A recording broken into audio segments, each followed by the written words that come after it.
Rangkuman informasi pilihan dari berbagai kabupaten dan kota di Jawa Timur segera hadir dalam Buletin Jawa Timur. Buletin Jawa Timur.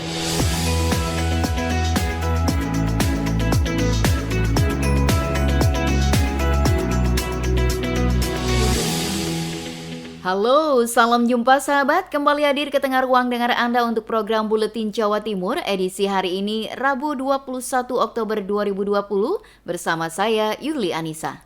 Diawali dengan Mega Kristi dari RGR FM Tulungagung. Kunjungan Bupati Tulungagung ke Pantai Sine. Badan Penanggulangan Bencana Daerah BPBD dan Dinas Perikanan Kabupaten Tulungagung melaksanakan kegiatan peningkatan kesiapsiagaan bencana tsunami di wilayah pantai selatan Kabupaten Tulungagung yang dilaksanakan di TPI Pantai Sine, Desa Kalibatur, Kecamatan Kalidawir.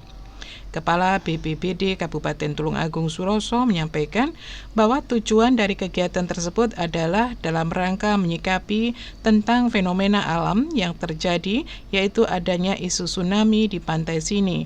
Menyikapi hal tersebut, Bupati Tulungagung Dr. Andes Marioto Birawa MM merespon dengan memberikan pemahaman atau edukasi seputar bencana tsunami kepada tokoh masyarakat setempat, yakni dalam upaya meningkatkan kesiapsiagaan warga terhadap bencana tersebut. Selain itu, Bupati Tulungagung Dr. Andes Marioto Birawa MM meminta warga untuk menyikapinya dengan ketangguhan bencana.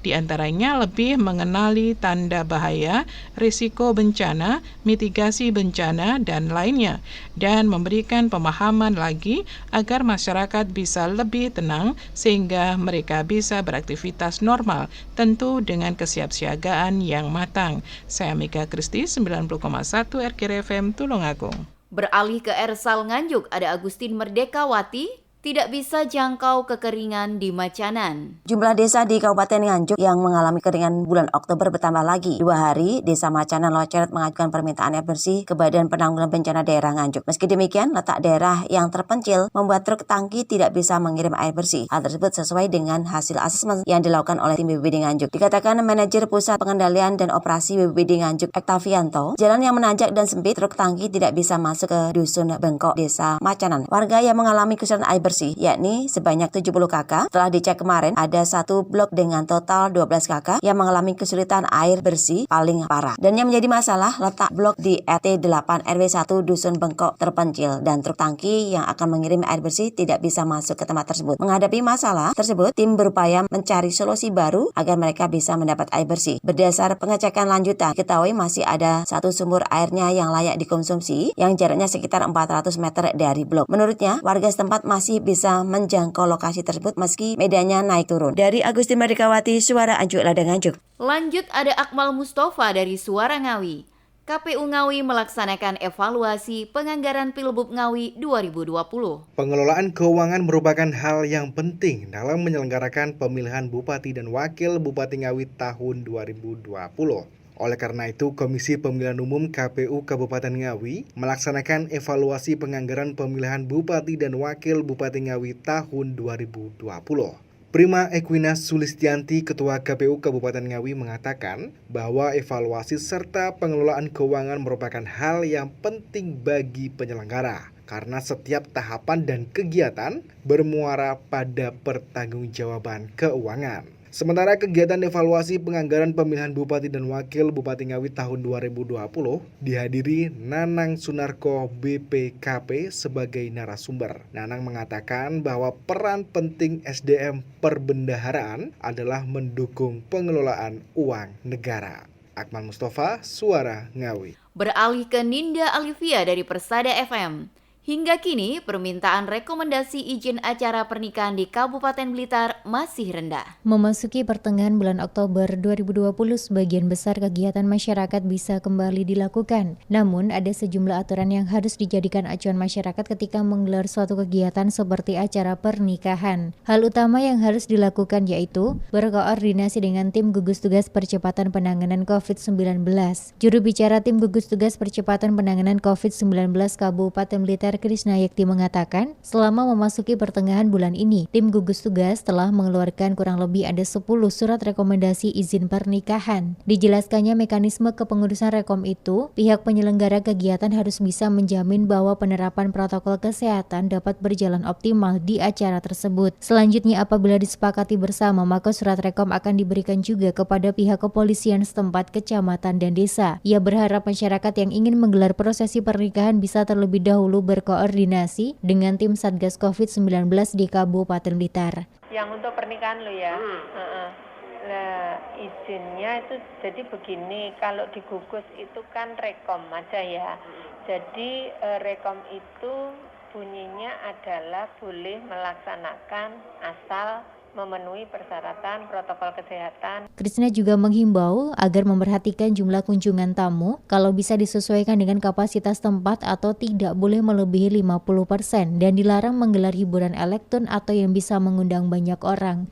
Ninda Alivia, Radio Bersadi FM Blitar. Lanjut ada Ari Agustias dari Pradia Suara Tuban. 2 atlet bridge KONI Tuban raih medali perak di Pers Unri Online. 2 atlet bridge KONI Kabupaten Tuban sukses meraih juara dalam kejuaraan L Bridge Club Prison Pairs Universitas Riau Unri Online tingkat junior. Kedua atlet tersebut ialah Rifanda Mila dan Raffi Nanti. Keduanya meraih peringkat 2 di kategori parade juara Pairs Unri Online Junior. Atas prestasi tersebut, Ketua Umum KONI Tuban Mirzali Mansur menyampaikan selamat dan mengaku bangga dengan raihan prestasi kedua atlet junior bridge Tuban. Saya sebagai Ketua Umum KONI merasa bangga dan menyampaikan selamat kepada atlet-atlet tim bridge Kabupaten Tuban yang telah meraih peringkat kedua kategori junior di kejuaraan nasional yang diselenggarakan oleh Universitas Riau. Ini adalah atlet-atlet yang kita persiapkan untuk berlaga di Porprov ke-7 Jatim nanti. Sekali lagi kami sampaikan selamat atas prestasi yang telah diraih. Disampaikan kedua atlet tersebut memang disiapkan KONI Tuban untuk ikut dalam perhelatan olahraga terbesar sejatim, yaitu Porprov 7 pada 2022, sehingga diharapkan hasil baik pada kejuaraan Unri Cup tersebut mampu menambah semangat untuk terus berlatih. Ari Agustias, Pradia Suara Tuban untuk Buletin Jawa Timur. Lanjut, ada Billy Patopoi dari Suara Sidoarjo. Gubernur Jawa Timur serahkan piagam penghargaan opini WTP kepada Kabupaten Sidoarjo. Pemerintah Provinsi Jawa Timur memberikan piagam penghargaan wilayah tanpa pengecualian atau WTP kepada 36 dari total 38 kabupaten kota di Jawa Timur. Dalam penyerahan piagam penghargaan ini, Kabupaten Sidoarjo tercatat telah mendapatkan penghargaan dengan predikat opini WTP 7 kali berturut-turut dari laporan hasil pemeriksaan atau LHP. Sementara, piagam penghargaan diberikan langsung oleh Kofifa Indar Parawansa, Gubernur Jawa Timur, kepada Hudiono PJ Bupati Sidoarjo di Convention Hall Grand City Kota Surabaya pada Senin 19 Oktober. Kofifa menjelaskan saat ini sudah ada 36 kabupaten kota yang WTP dan 2 yang masih belum. Jadi ada 36 kabupaten kota yang WTP, ada 2 yang belum. Sementara itu, Hudiono PJ Bupati menyebutkan tanggung jawab yang dilaksanakan di Kabupaten Sidoarjo secara administrasi sudah sesuai dengan sistem yang ada. PJ Bupati berharap opini WTP ini dapat dipertahankan oleh pemerintah Kabupaten Sidoarjo di tahun selanjutnya. Artinya seluruh tanggung jawaban yang dilaksanakan di Kabupaten Sidoarjo itu secara manajemen, secara administrasi sudah sesuai dengan aturan yang ada, sistem yang ada. Demikian saya Billy Patopoi, Suara Sidoarjo. Berikutnya Bobi Wijayanto dari Suara Lumajang. Penghargaan opini WTP kembali diraih pemerintah Kabupaten Lumajang. Thoriqul Haq, Bupati Lumajang, menerima penghargaan dari Kementerian Keuangan Republik Indonesia atas keberhasilan pemerintah Kabupaten Lumajang dalam menyusun dan menyajikan laporan keuangan pemerintah daerah tahun anggaran 2019 dengan predikat opini wajar tanpa pengecualian atau WTP. Penghargaan tersebut diserahkan Kofifa Indar Parawansa, Gubernur Jawa Timur, di Convention Hall lantai 3 Grand City, Surabaya, Senin kemarin.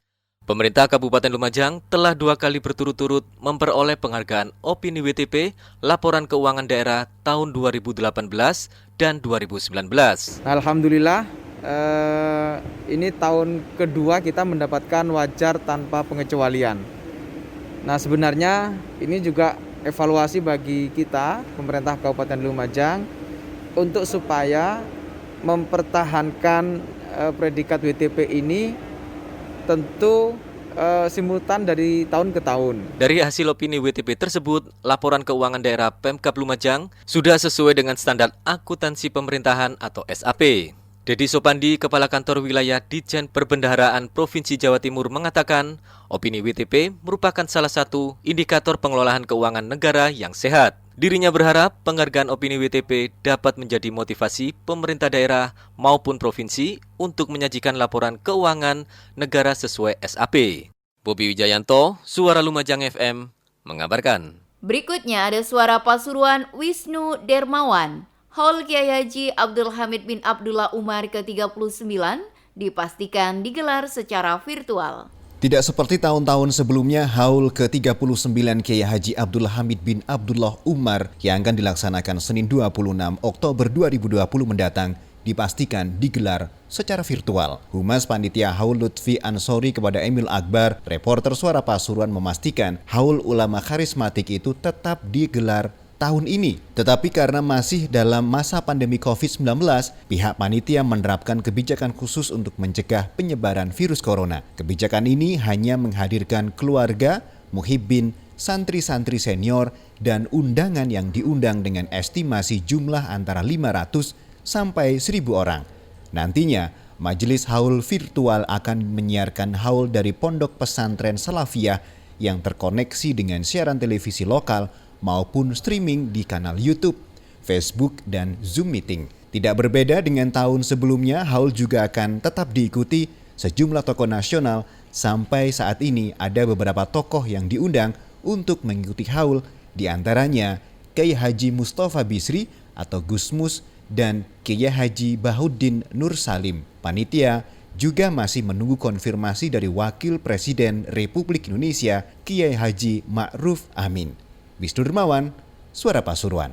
Berikutnya, Realita FM Pamekasan, ada Holik Maulidi. Pemkab Pamekasan ikut memperingati upacara Hari Jadi Pemerintah Provinsi Jawa Timur yang ke-75.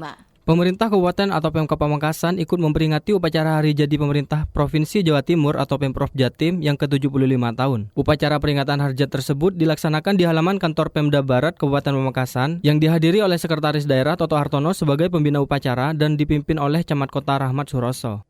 Toto Hartono, Sekda Kabupaten Pamekasan menyampaikan, meskipun masih dalam situasi wabah COVID-19, namun tetap diberikan limpahan rahmat untuk ikut melaksanakan peringatan Hari Jadi Pemprov Jatim. Kemudian tidak lupa agar terus melaksanakan kewajiban dengan amanah sebagaimana mestinya para abdi negara untuk memberikan pelayanan yang maksimal kepada masyarakat.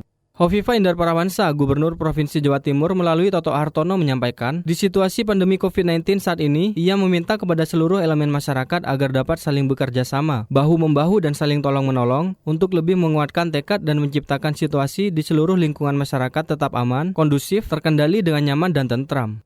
Saat inilah kita semua dituntut untuk lebih peduli, saling menolong dan memberikan yang terbaik apa yang kita berikan. Dengan modal sosial yang kita miliki, semangat gotong royong, semangat persaudaraan dan semangat solidaritas. Mari kita bersatu padu untuk bangkit dari kondisi sulit ini.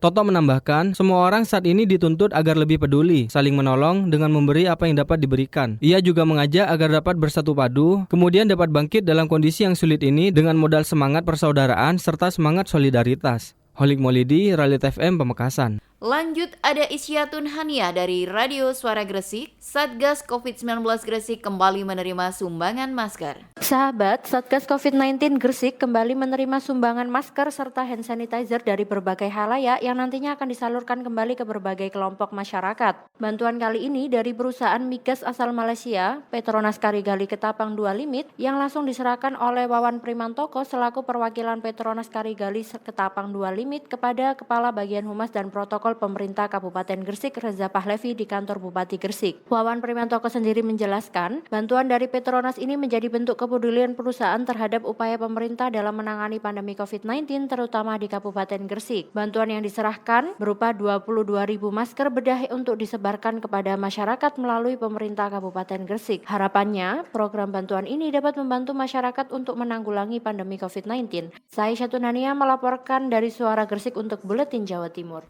Mahardika FM Blitar, ada Kirana Nisa mengabarkan, penghargaan WTP ke-10 jadi momentum Kota Blitar untuk tingkatkan program dan layanan untuk masyarakat. Pemerintah Kota Blitar berhasil mempertahankan dan menjadi satu-satunya daerah yang meraih penghargaan opini publik wajar tanpa pengecualian WTP 10 tahun berturut-turut. Penghargaan WTP diserahkan Kemenku melalui Gubernur Jawa Timur kepada PJS Wali Kota Blitar Senin 19 Oktober 2020 di Surabaya. Jumadi PJS Wali Kota Blitar mengatakan, mempertahankan WTP selama 10 tahun terakhir tentu bukan hal yang mudah. Perlu kekompakan dan kerja keras dari aparatur sipil negara, ASN, lingkup pemerintah kota, serta dukungan penuh masyarakat. Menurut Jumadi, prestasi ini menunjukkan bahwa penyajian pelaporan keuangan Kota Blitar sesuai dengan standar yang ditetapkan pemerintah pusat. Pihaknya juga menyebut terdapat 3 kunci utama yang membuat pemerintah Kota Blitar konsisten mempertahankan predikat ini. Di antaranya kepatuhan perundang-undangan, pelaksanaan aparatur pengawasan intern pemerintah APIP yang maksimal, dan pemahaman tentang kualitas penyusunan keuangan yang sejalan dari masing-masing OPD, unit pengelola keuangan hingga camat dan lurah. Namun demikian, Jumadi tetap meminta agar ASN lingkup pemerintah Kota Blitar tidak cepat berpuas diri. Capaian ini harus menjadi acuan untuk memaksimalkan program dan layanan kepada masyarakat. Menurutnya ini momentum yang tepat karena WTP menjadi bagian output kinerja pemerintah kota yang impact-nya bisa dirasakan masyarakat. Kita meraih ke depan dengan program dan atau impact di benefitnya untuk kesejahteraan masyarakat. Jadi 10 kali ini momentum yang baik untuk kita semakin meningkatkan kualitas program. Jumadi menambahkan kesempatan Kota Blitar untuk mempertahankan WTP tahun depan sangat besar. Pihaknya berharap jajaran OPD tetap kompak dan tetap konsisten dalam melaksanakan pengelolaan keuangan. Kirana Nisa, Mahardika FM. Berikutnya ada suara Madiun Ben Chandra. Bantuan dana hibah pusat untuk pengelola pekarangan pangan lestari. 6 kelompok masyarakat di Kota Pendekar dapat bantuan dana hibah dari pemerintah pusat. Dana hibah tersebut diperuntukkan untuk pengelolaan lahan kosong agar bisa digunakan sebagai pekarangan pangan lestari atau P2L. Seperti yang dilakukan oleh warga Kelurahan Taman, dengan memanfaatkan lahan yang ada, mereka gotong royong memberdayakan pekarangan kosong untuk dijadikan kebun bibit beragam tanaman, demplot hingga pertamanan warga. Tidak hanya kelompok masyarakat yang berada di Kelurahan Taman,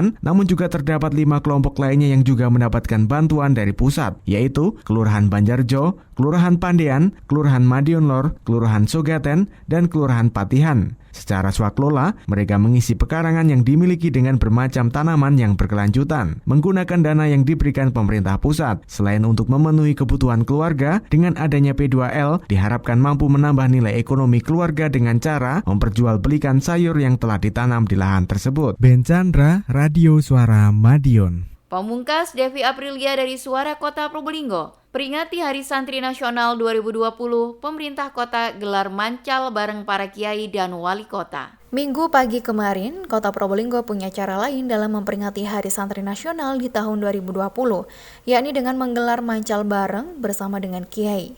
Ya, mancal bareng bersama dengan kiai tersebut sembari mengkampanyekan pemakaian masker.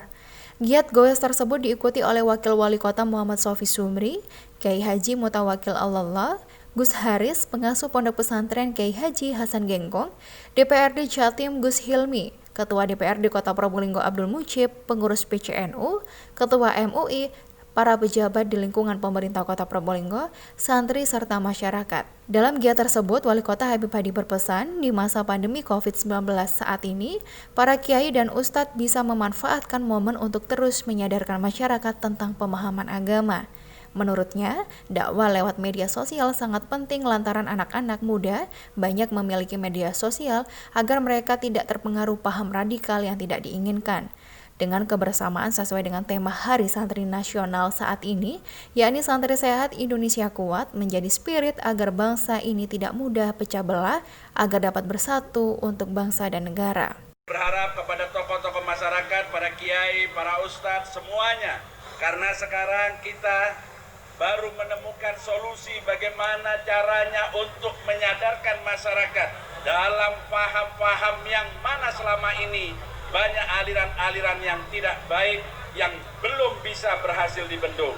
Tapi dengan adanya pandemi ini, para kiai, para tokoh masyarakat membuat pembelajaran, membuat pengajian-pengajian melalui dari media sosial, dari medsos. Dengan adanya itu sangat-sangat berdampak manfaatnya. Karena banyak masyarakat yang selama ini tidak pernah mendengarkan tausiah dari para kiai. Dengan adanya para tokoh masyarakat, para kiai, membuat pengajian kitab live secara langsung melalui medsos ini betul-betul bermanfaat. Dan saya berharap terus dilakukan untuk penyadaran bagi masyarakat tentang masalah pemahaman agama. Devi Aprilia, Suara Kota Probolinggo. Demikian sahabat untuk Buletin Jawa Timur edisi hari ini, Rabu 21 Oktober 2020. Saya Yuli Anissa, terima kasih perhatiannya, sampai jumpa. Rangkuman informasi pilihan dari berbagai kabupaten dan kota di Jawa Timur baru saja sahabat dengarkan dalam Buletin Jawa Timur. Buletin Jawa Timur. Buletin Jawa Timur bisa sahabat dengarkan Senin sampai Jumat jam 8 pagi dan 4 sore. Disiarkan serentak di Lembaga Penyiaran Publik Lokal Suara Sidoarjo, Persada Kabupaten Blitar, Mardika Kota Blitar, Ralita Pamekasan, Suara Sampang, Suara Kota Probolinggo, Suara Lumajang, Suara Pasuruan, Blambangan Banyuwangi, Wika Mojokerto, Suara Gresik, Pradia, Suara Tuban, Malawapati Bojonegoro, Ersal Nganjuk, Suara Madiun, Suara Ngawi, Suara Pacitan, Praja Angkasa Trenggalek, Magetan Indah, dan RGR Tulungagung. Persembahan dari Asosiasi Lembaga Penyiaran Publik Lokal Jawa Timur.